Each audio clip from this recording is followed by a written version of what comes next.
Chers combattants camerounais, c'est encore votre serviteur Bertrand, le compatriote du Social Democratic Front.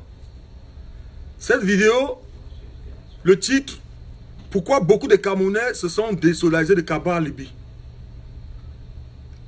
Moi, combattant du SDF, de tous les leaders de l'opposition qui sont arrivés ici, où je réside, le seul leader que je suis allé à sa rencontre, c'était Cabral Libye. Quand je suis allé rencontrer Cabral Libye, je n'ai pas dit qu'il était d'Union Ekele et que moi je suis d'une province différente que lui.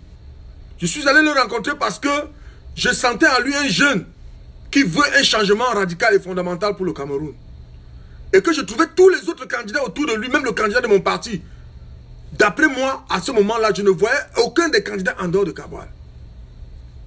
Mais aujourd'hui, à cause de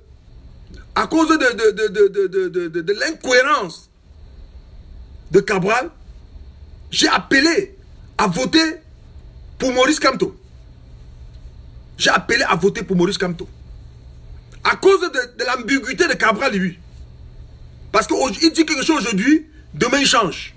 Aujourd'hui il dit A, demain il dit B. Il n'est pas cohérent. Cabral, lui, n'est pas cohérent. Et aujourd'hui, il faut qu'il revoie, au cas où il veut vraiment continuer en politique, qu'il revoie sa stratégie, ou bien qu'il revoie sa façon de communiquer, de parler, ou bien qu'il se réoriente pour voir exactement qu'est-ce qu'il veut et se mettre du côté où il veut pour avoir ce qu'il veut avoir.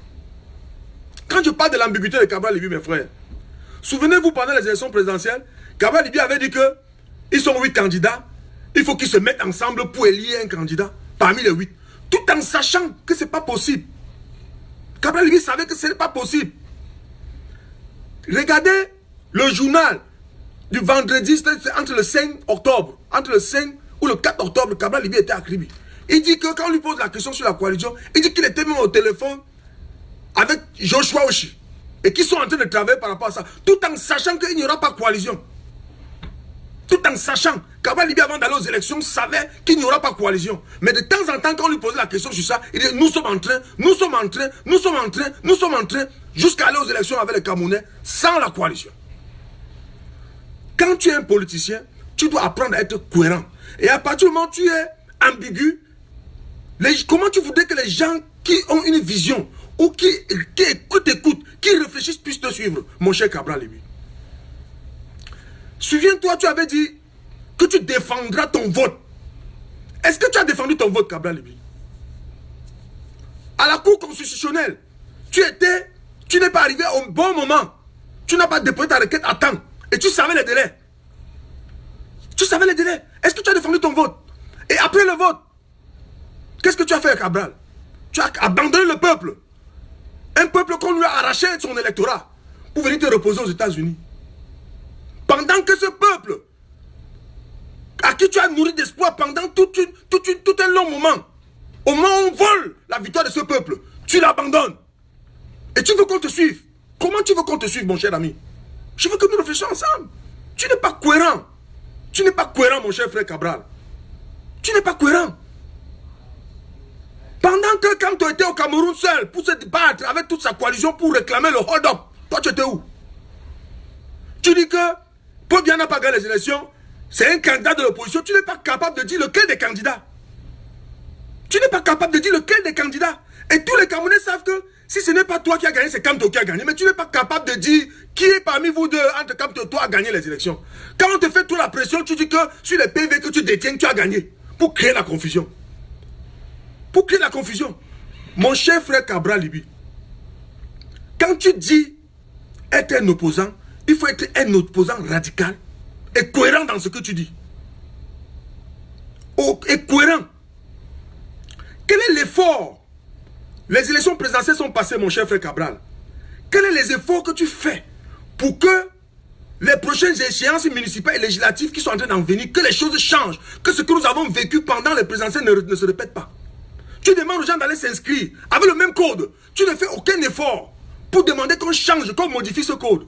Et tu veux qu'on aille aux élections avec ce même code. Pourtant, tu sais bien que c'est dans ce même code que ce qui arrive au présidentiel est arrivé. Nous devons être cohérents. Et si tu sais, À supposer que même si c'est n'importe qui avait gagné les élections, une fois que tu sais que ces élections étaient volées, si tu es un homme honnête et sincère, en tant qu'un patriote, tu dois être là pour défendre ce vote. C'est pour cette raison que moi, le serviteur Bertrand Tchapois, en tant que militant du SDF, je soutiens le non au hold-up électoral. Parce qu'il ne s'agit plus d'un parti politique, mais il s'agit de la République du Cameroun. Ce n'est pas parce que c'est le candidat du MRC qui a gagné que toi, en tant que militant de notre parti, tu dois cautionner le vol du RDPC. Non. Nous, quel qu'en soit le parti dans lequel tu es, tu as vu comment M. Kamto a démontré avec sa coalition à la Cour constitutionnelle en criant le vol de 32 PV qui démontrait que c'est Kamto qui avait gagné les élections. Tout Camerounais de l'opposition, quel qu'en soit le bord politique, devrait être du côté du non au hold-up. Et en conclusion, je dis, aujourd'hui, le Cameroun est divisé en deux. Ceux qui ont dit oui au hold-up, ceux qui ont dit oui à la criminalité qui se passe au Cameroun, la guerre qui se passe au nord-est, au sud-ouest, ceux qui ont dit oui au vol et qui continuent à cautionner le vol, et ceux qui ont dit non au hold-up, ceux qui ont dit non à la criminalité, ceux qui ont dit non au vol. Le Cameroun est divisé en deux. Quand toi, Cabral, était partisan, vous dites, quand tu es du RDPC, il a travaillé au gouvernement. Ok, toi, tu n'as jamais travaillé au gouvernement. C'est bien. Mais ton parrain Kouvando, il n'a jamais travaillé au gouvernement. Il est sorti du pour venir pour créer son parti, du RDPC. Si nous regardons tous les candidats, vous tous là, il n'y a personne. Tous les opposants, on va dire, tous sont venus du RDPC. Si toi, qui es le poulain d'un Kouvando étant du RDPC, ça veut dire que tu es le petit-fils d'un RDPCiste. Sois cohérent dans ce que nous disons. Et puis même, mon cher frère Cabral, quand nous parlons de la lutte pour l'avènement du multimatisme au Cameroun, il y a un homme qui m'a marqué depuis mon enfance. Un homme sawa, qui n'a jamais changé sa ligne politique, qui est resté cohérent.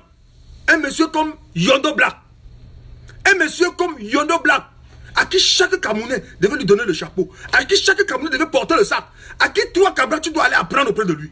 Quand un monsieur comme Yondo Black, avec sa position, avec tout ce qui s'est battu, il est resté humble. Il a refusé toutes les offres qu'on lui a fait. Il a refusé de trahir son âme, de trahir son peuple. Quand il prend position dans une élection comme celle-ci, tu veux que moi, Bertrand Tchapois, que je vais contre Yondo Black, en tant que patriote, Yondo Black en tant que mon aîné dans le combat, qui est resté cohérent, qui n'a jamais changé de ligne politique, il prend une position et moi je m'oppose, je ne peux pas. Je ne peux pas, mon frère. Nous, on ne nous a pas appris comme ça. Nous, les combattants, on ne nous a pas appris. Quand tu es dans un combat avec tes aînés de combat, et à partir du moment où tu as un aîné comme Yondo Black, qui n'a jamais trahi, qui n'a jamais changé de ligne politique, il prend position pour soutenir quelqu'un, tu ne peux, Cabral ne peut pas nous dire qu'il est plus sage que M. Yondo Black, qu'il est plus opposant que M. Yondo Black, qui connaît défendre les intérêts du Cameroun plus que M. Yondo Black. M. Cabral Libi, sois quand même sérieux. Vous devez être cohérent. Vous devez être cohérent. On aurait pu vous voir du côté du non au hold-up. On aurait pu vous voir du côté du peuple pour dire non au hold-up. On ne vous a pas vu nulle part. Au contraire, vous êtes derrière pour saboter le non hold-up, pour encourager le hold-up. Et on a vu ton parrain, M. Kouvando, dit qu'il a pris acte. Il prend acte d'une élection qui sait que ça a été volé. Quand toi-même tu dis que ça a été volé, il dit qu'il a pris acte. Vous voulez amener les Camerounais où? Chers combattants camerounais, militants du SDF, militants de l'UDC, militants du PURS, militants de 11 millions de l'univers, du Balidem. Dans les jours qui suivent, les leaders de tous ces partis que j'ai cités vont vous présenter une fausse coalition de l'opposition pour distraire l'opinion camerounaise et détourner le combat. Tout leader politique de l'opposition qui ne dit pas non, hold up, ce n'est pas un opposant. C'est pour ces raisons que je profite dans cette vidéo pour lancer un appel à vous tous que nous nous levons le 26 janvier pour dire non, hold up. Pour dire non à l'assassinat qui est en train de se passer au nord et au sud depuis plus de 2 ans aujourd'hui. Pour dire non, stop au vol. Stop au vol. Un vol que je ne sais même pas comment qualifier. Comment quelqu'un peut payer un sac de ciment à 14 000, à 4 600 et nous vendre à 14 000. Un camion de sable à 120 000 pour nous vendre à 700 000. Un ordinateur à 35 000 pour nous vendre à 150 000. Nous devons nous lever le 26 janvier pour dire stop à tout cela. Et si tu ne te lèves pas, mon frère, tu ne te lèves pas, ma soeur, sache que tu es complice. Sache que tu es complice. Sache que tu es complice. Nous devons nous lever tous pour dire non à ça. Nous devons nous lever où que nous soyons. Nous devons nous lever. Nous avons l'obligation d'être debout pour défendre l'intérêt, le patrimoine et l'avenir de nos enfants et de nos petits-enfants. Regardez en France comment les Français se battent. Les Français se battent pour qui? Oumniobé s'est battu pour nous. Les Wandje, les Osénafan et tout le reste. Nous devons nous lever.